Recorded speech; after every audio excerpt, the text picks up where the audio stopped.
Rachel, it's kind of an interesting situation this weekend. You guys geared up for a big match against Lewis and Clark, and it was a little bit anticlimactic when you realized they only brought three players, and you guys had the win before you even swung a racket. Yeah. But just talk about the opportunities that the girls who did get to play experienced and what you saw from that.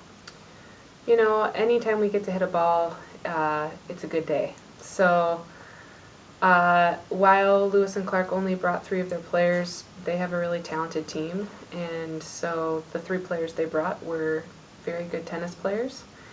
And because of injury and illness on my team as well, we had some different roster uh, moves to make for trying to gear up for Lewis and Clark already.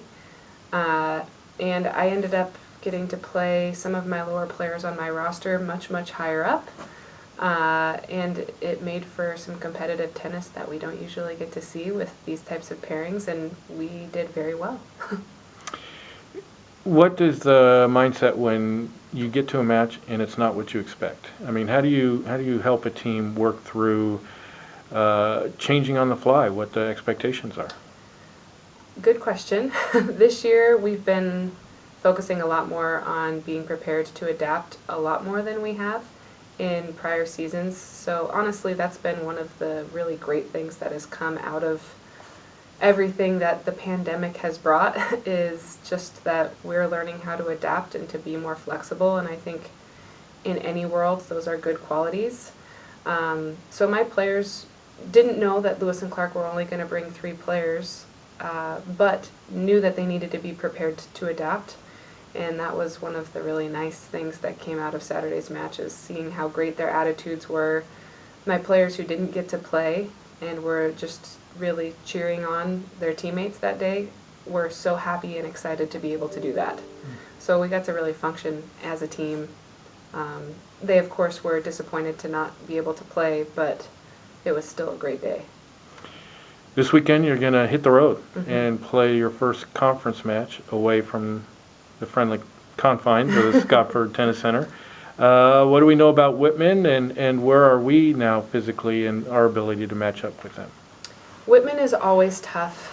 In any year, any situation, with any amount of players, Whitman is always tough. They've had a smaller roster this year. They have not been able to fill out a full six-person team. But even still, they are a dangerous squad, all to say.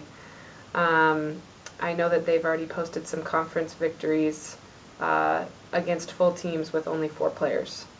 So we have to be ready, but again, the name of the game is adaptability.